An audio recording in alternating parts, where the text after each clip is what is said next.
Good morning class. हम लोग का आज का टॉपिक है, नेक्स्ट टॉपिक है आज का, वो है इंटरफेरेंस ऑफ लाइट। ये बहुत इंपॉर्टेंट टॉपिक है और ये आपके बोर्ड में 5 नंबर के क्वेश्चन आते हैं।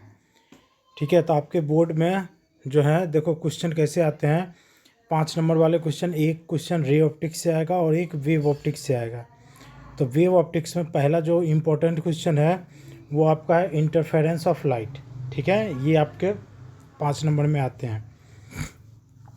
और रे ऑप्टिक्स से तो इम्पोर्टेंट बता ही दिया था, लेंस मेकर फार्मूला, आपका कंपाउंड माइक्रोस्कोप, एस्ट्रोनॉमिकल टेलीस्कोप, इन तीनों में से कोई एक क्वेश्चन रे ऑप्टिक्स से लॉन्ग में आएगा।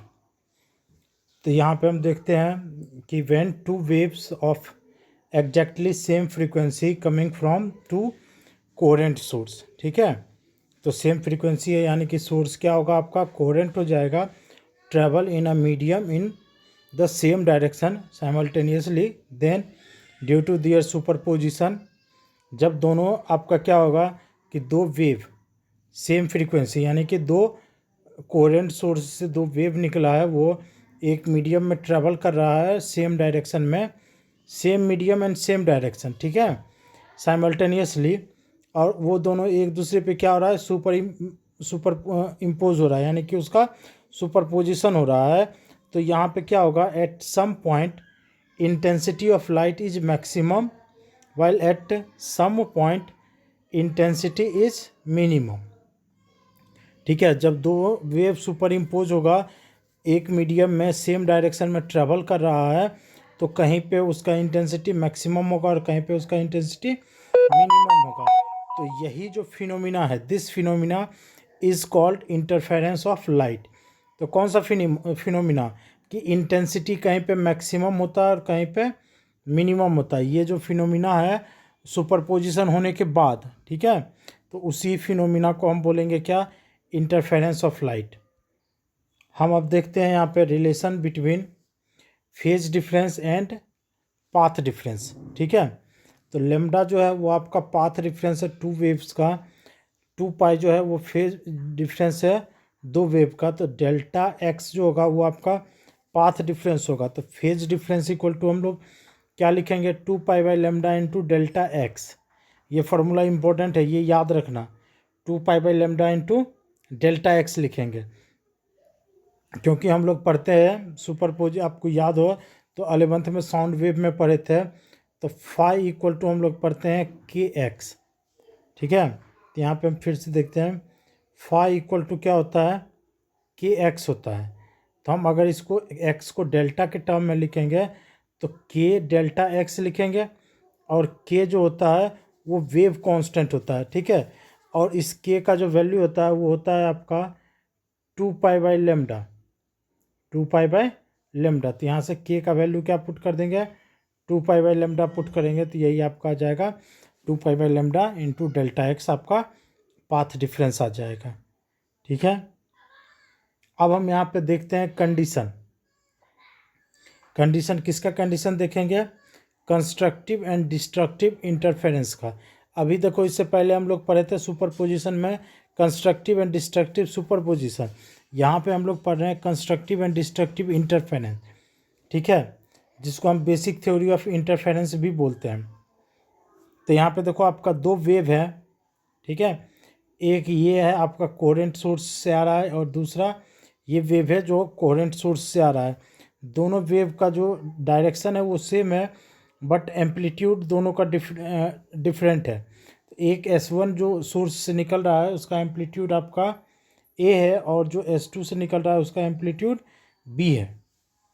ठीक है, तो यहाँ पे हम देखेंगे, consider a monochromatic source S of light emitting wave of source and act as a coherent source of light. तो यहाँ से जो आपका लाइट निकल रहा है वेव, वो बेसिकली किस सोर्स से निकल रहा है, कोहेरेंट सोर्स से, जिसमें ए एंड बी जो है वो एम्पलीट्यूड है वेव का। ठीक है, S1 और S2 जो वेव है उसका एम्पलीट्यूड है। फाई जो है वो आपका पाथ डिफरेंस है, सेकेंड वेव लीड करेगा फर्स्ट वेव से। ठीक है, यानी कि सेकेंड वेव में का जो है उसका फेज डिफरेंस आपको दिया हुआ है। तो दोनों वेव क्या है, y इक्वल टू लिखेंगे a sine omega T, y2 equal to क्या हो जाएगा b sine omega T plus phi, क्योंकि फाई का फेज डिफरेंस आ रहा है और इसका एम्पलीट्यूड b है, तो इसीलिए b sine omega T plus phi लिख दिए। अब दोनों वेव का हम क्या करेंगे, सुपरपोजिशन करेंगे। तो सुपर इम्पोज कर पाएंगे, तो according to the principle of superposition, तो y equal to y1 plus y2 a sine omega T plus b sine omega T plus phi. ठीक है, तो यहाँ देखो साइन a प्लस बी के फॉर्मूले पे इसको फैक्टराइज करो, तो b तो बाहर ही हो जाएगा, तो y equal to a sine omega T plus b क्या हो जाएगा, sine a cos b plus cos a sine b। तो यहाँ से b को इन सब से मल्टीप्लाई कर देंगे, तो क्या हो जाएगा, a sine omega T as it is रह जाएगा, b से मल्टीप्लाई करेंगे तो क्या हो जाएगा, b sine omega T cos phi plus b cos omega T sine phi, ये आपका आ जाएगा। अब देखो एक चीज़ यहाँ ध्यान देना, देखो साइन ओमेगा टी यहाँ भी है, साइन ओमेगा टी यहाँ भी है, तो साइन ओमेगा टी को कॉमन कर लो, तो साइन ओमेगा टी को कॉमन कर लिए यहाँ से, तो y इक्वल टू क्या हो जाएगा, तो यहाँ पे a बच जाएगा, यहाँ पे कॉस फाई बच जाएगा, तो a plus cos phi multiply क्या हो जाएगा, साइन ओमेगा टी, और इधर क्या हो जाएगा, b sine phi cos omega T, ये आपका इक्वेशन 1 हो जाएगा। अब देखो यहाँ पे हम कंसीडर किए हैं a प्लस कॉस फाई को हम कंसीडर किए r cos theta, b sine phi को कंसीडर किए r साइन थीटा, ये आपका इक्वेशन 2 है। तो हम यहाँ पे क्या किए, अब देखो इस इक्वेशन में, ये जो इक्वेशन है, इस इक्वेशन में a प्लस कॉस फाई की जगह पे रख देंगे r कॉस थीटा, और इसी यहाँ पे b साइन फाई की जगह पे रख देंगे r साइन थीटा, तो y इक्वल टू क्या हो जाएगा, r cos phi r cos theta sine omega T plus r sine theta cos omega T, तो r यहाँ से कॉमन हो जाएगा, और देखो यहाँ पे आपका क्या बन जाएगा, फिर से यही बन गया, साइन ए प्लस साइन ए प्लस बी का फॉर्मूला यहाँ पे बन गया, तो लिख देंगे साइन, ये अब y equal to r sine omega T plus phi. तो रिजल्टेंट वेव आपका क्या बना, रिजल्टेंट वेव y है जिसका एम्पलीट्यूड क्या है, r है। ठीक है, तो हम यहाँ पे क्या बोलेंगे, resultant wave is a simple harmonic wave having amplitude r and phase difference theta. तो आपका यहाँ पे जो आपका रिजल्टेंट वेव बना वो y है जिसका एम्पलीट्यूड r है और उसका फेज डिफरेंस जो है वो थीटा है। अब हम यहाँ पे एम्पलीट्यूड निकालेंगे, इस r का वैल्यू हमें फाइंड करना है। तो r का वैल्यू देखो हम कैसे फाइंड करेंगे, देखो यहाँ पे हमने r को क्या कंसीडर किया था, r को यहाँ पे देखो आपका a cos phi equal to r cos theta था, b sine phi equal to r sine theta था, ये आपका इक्वेशन 3 था और ये आपका इक्वेशन 2 था। तो इक्वेशन 1 एंड इक्वेशन 2 एंड 3 का स्क्वायर करके हम ऐड करेंगे। ठीक है, तो squaring and adding equation 2 and 3, तो a plus b cos phi का whole square plus b sine phi का whole square equal to r cos theta का whole square plus r sine theta का होल स्क्वायर। इसको a plus b के whole square पे factorise करो, तो इसको फैक्टराइज करेंगे तो क्या हो जाएगा, a square plus B square cos square five plus 2ab cos five, ठीक है, plus B square sine square five, और यहाँ से आपका क्या हो जाएगा, आर स्क्वायर यहाँ से कॉमन हो जाएगा, तो sine square theta plus cos square theta, ये आ जाएगा। देखो यहाँ पे बी स्क्वायर है और यहाँ भी बी स्क्वायर है, तो बी स्क्वायर को कॉमन करेंगे तो यहाँ क्या बच जाएगा, sign square five plus cos square five, इसका वैल्यू 1 हो जाएगा, तो आर स्क्वायर इक्वल टू क्या लिखेंगे, और यहाँ से इसका वैल्यू भी 1 हो जाएगा, तो आर स्क्वायर इक्वल टू क्या हो जाएगा, a square plus B square plus 2ab cos phi, ये आपका रिजल्टेंट आ जाएगा।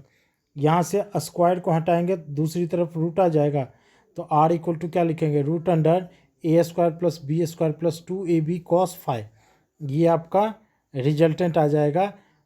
जो रिजल्टेंट वेव है उसका एम्पलीट्यूड आ जाएगा, एम्पलीट्यूड जो आपका आर था वो एम्पलीट्यूड ये आ गया।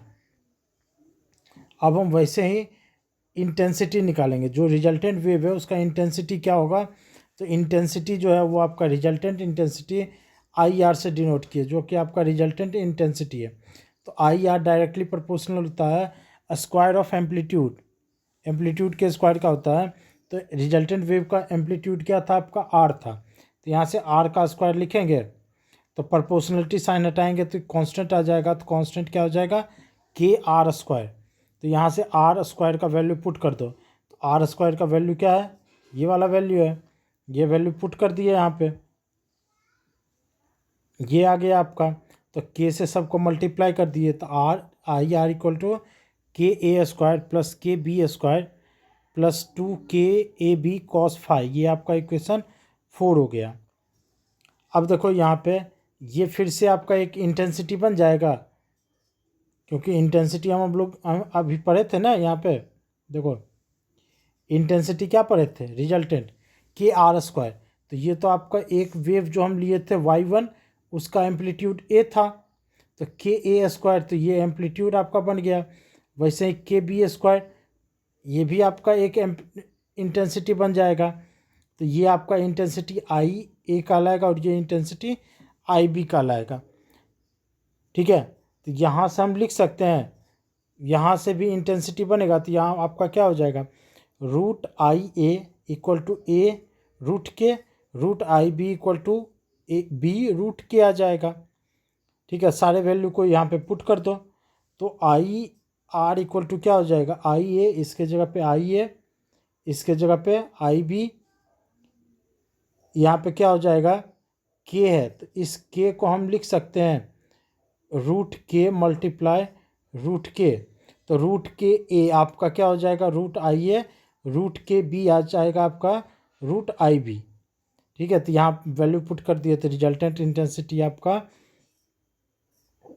क्या हो जाएगा, आपका I R equal to I A plus I B plus 2 I A I B cos phi, ये आपका रिजल्टेंट इंटेंसिटी आ जाएगा।